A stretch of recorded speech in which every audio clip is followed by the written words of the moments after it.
Hey guys, how's it going? Joseph here. Welcome back to the channel. Welcome back to another video. So this time I want to answer one of the most requested question, or the biggest question that I get here on the channel, and that is, Joester, which TV do you recommend for the new generation of consoles, and or also which monitor do you recommend for this new generation of consoles? And also another question that I get, should I care about HDMI 2.1 or HDMI 2.0? It's all I need.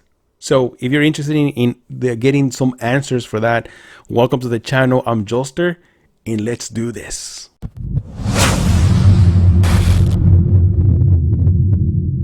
Alright, so first off, if you're interested in getting those HDMI 2.1 features like auto low game latency, FreeSync, variable refresh rate, and all those good things, we already have Samsung.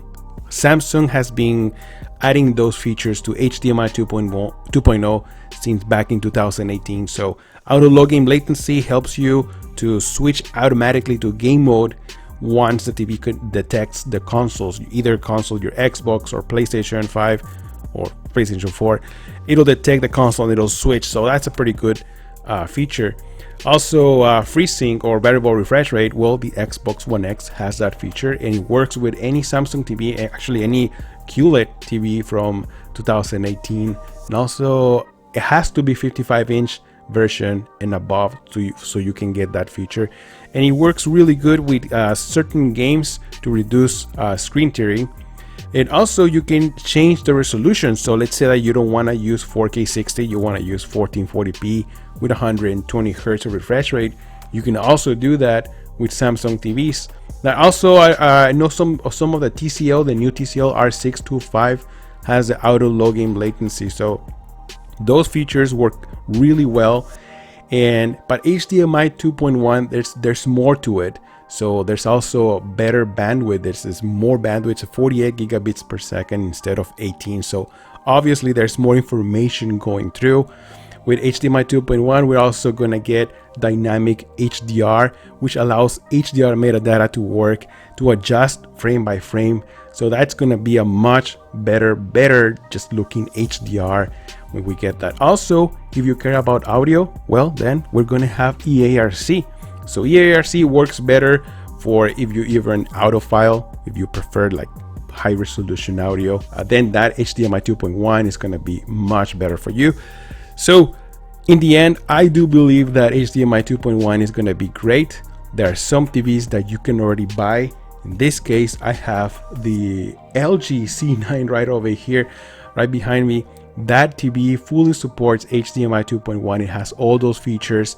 And on top of that, it also has G-Sync support. So if you want to use a TV as a PC monitor, if you have one of the newest NVIDIA cards, then this TV is going to be pretty awesome for you. So let's say some people, they don't want to spend too much money. They don't want to spend money on OLED, because a lot of you guys, I know, they're kind of skeptical about screen burn. I understand that. So LG also has the NanoCell TVs, which are LCD, but they are IPS. So if you want to spend a little bit less of money, I would suggest to go for that route. I just want to say that TV, those IPS TVs, they don't have good contrast. The colors are solid, but the contrast not as good as this OLED, and not as good as a VA panel. If you're willing to sacrifice that, then that's a solid TV as well. It has all those HDMI 2.1 features. And also the new VCO TVs from 2020 are coming out with HDMI 2.1 features. VCO is coming very strong with gamers. So if you're interested in getting something different than LG, then VCO is probably going to be your best option. And also VCO is coming out with a new OLED TV. I'm kind of interested in seeing that, because VCO has not had a good solid TV that I have reviewed. They always had some kind of issues. So I'm looking forward into seeing these new models from VCO. But essentially, guys, HDMI 2.1 is going to focus more on higher resolutions and better performance. And I think it's aiming towards more through AK TVs.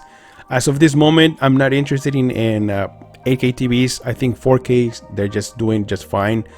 But if you're buying an AK TV, you're thinking more towards the future and higher resolutions, 4K with 120 Hz of refresh rate and then HDMI 2.1 is going to be ready for that. Now for monitors, it's a different story because monitors rely more on DisplayPort. So if you're a PC gamer, you know what I'm talking about. As a matter of fact, DisplayPort can already support, higher resolutions, higher frame rates. So that is because monitors are more aiming towards performance rather than having all those solid features like picture enhancements that TV has. Monitors, you don't have to worry about that. They're just more about performance. Honestly, I wish the new generation of consoles have DisplayPort because I think it just works better, you know, but I don't think that's going to be the case. I don't think they're going to support that. So we're just going to have to wait for monitors to support HDMI 2.1 and also video cards. I think they should support that, maybe the new ones that are coming out. So as of right now, I don't think there are no monitors that support that. The only ones that I would recommend that I think they look very solid is, for example, this one that I have. This is the BenQ EW3280U.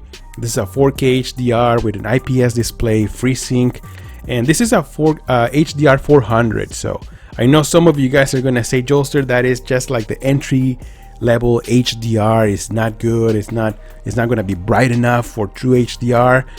And yes and no, because think about this. You're sitting like 2 feet away from the monitor. As a matter of fact, this is what I use as my light, because it's just so bright that I use it as my light. Yes, HDR 400, it might be the entry level HDR, but let me tell you, it is bright unless you want to burn your eyes.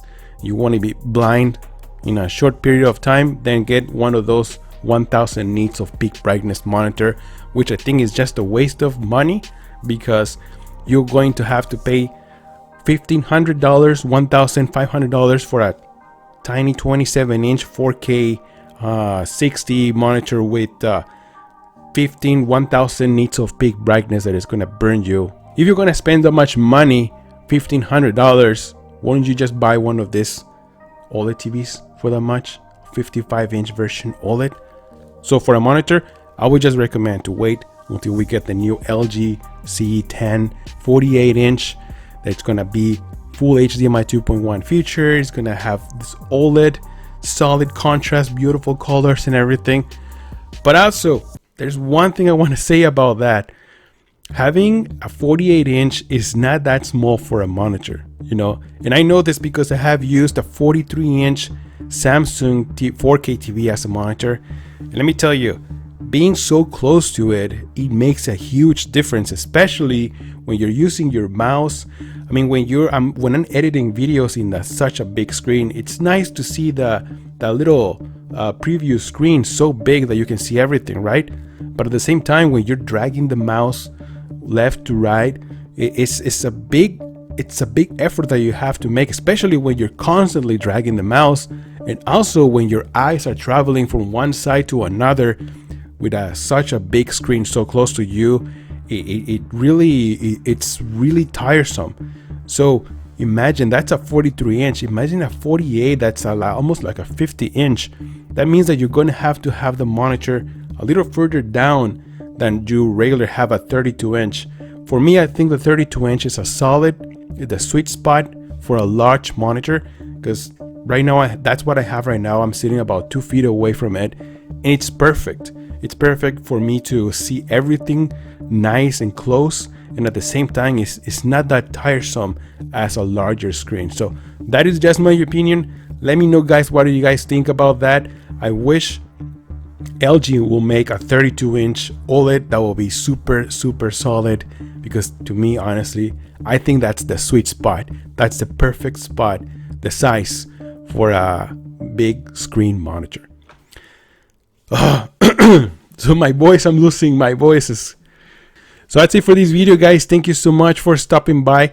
Let me know in the comments below which monitor are you guys looking for, or which TV are you guys more excited for. I love my C9. That's the one that why do you keep turning off? That's my baby right there. I'm Joelster, and I'll see you guys on the next one. Joelster out.